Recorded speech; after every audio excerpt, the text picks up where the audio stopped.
ꯑꯩꯈꯣꯏꯒꯤ ꯄ꯭ꯔꯖꯥꯁꯨ ꯁꯥꯎꯕꯗꯨ ꯈꯤꯇꯪ ꯊꯨꯃꯟꯗ꯭ꯔꯣ ꯍꯥꯏꯕꯅꯤꯗ ꯑꯩꯅ ꯍꯥꯏꯕꯗꯤ ꯄꯦꯟꯗꯕ ꯍꯥꯏꯁꯤꯗꯤ ꯑꯩꯈꯣꯏꯅ ꯍꯦꯟꯅ ꯄꯦꯟꯗꯦ ꯑꯩ ꯉꯔꯥꯡ ꯍꯥꯏꯕꯅꯤ ꯈꯣꯡ ꯈꯨꯠ ꯄꯨꯜꯂꯒ ꯏꯔꯣꯏꯕꯕꯨ ꯀꯅꯥꯅ ꯏꯔꯣꯏꯕ ꯉꯝꯒꯗ꯭ꯔꯅꯦ ꯃꯉꯝ ꯁꯥꯜꯂꯝꯒꯗ꯭ꯔꯅꯦ ꯑꯩꯒꯤ ꯐꯝꯐꯝꯁꯤꯗ ꯐꯝꯃ ꯌꯦꯡꯉꯨ ꯂꯥꯎꯅꯦ ꯀꯅꯥꯅꯣꯝꯇ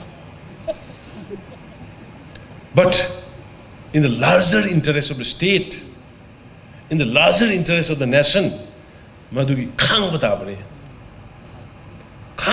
aduni khangise maramdi bharat sarkar gi intention da manipur inchi ma khaibi gi wafam leite inchi je thajabe adama dai bharat sarkar gi mohut chilga chauna ngam ngam mesima inchi ma khaibi wafam leite. You know, what is dubious is the Chief Minister is saying that his hands and legs are tied. And Amit Shahji said that the state government is cooperating with the center.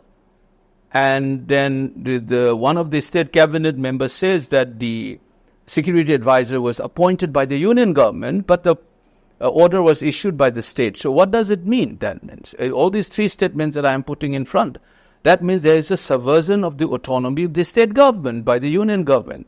They are hand in glove.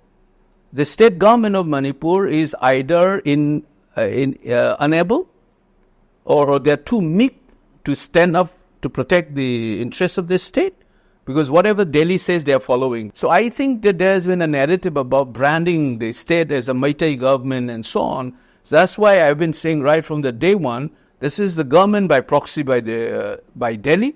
I was just coming to that. And this is a facade. If the state government has been removed, the blame would have come straight to the union government. State complicity and others, the things are more complicated. Center seems to be dictating terms, and our chief ministers and his cabinet colleagues are not able to stand up.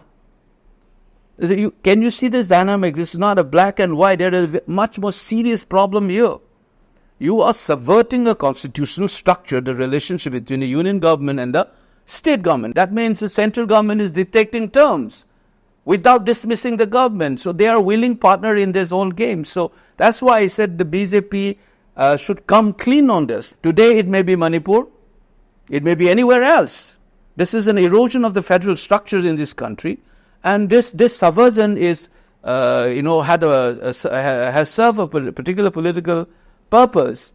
There's a scapegoat there, a willing scapegoat probably. A government of the state, they are supposed to defend the interests of this. They are supposed to defend Manipur. Defending Manipur means defending its political executive autonomy, which is a constitutionally sanctioned aspect.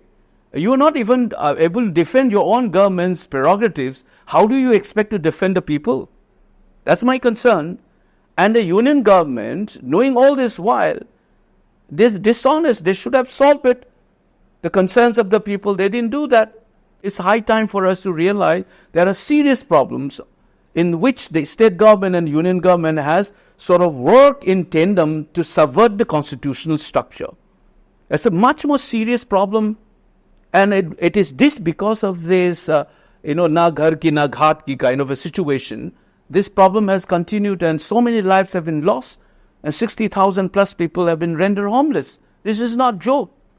And I don't fall into this binary of this community or that community. The process is the state structure and how the governments are supposed to function. They have not functioned. And that's the tragedy that we face, besides the human tragedy.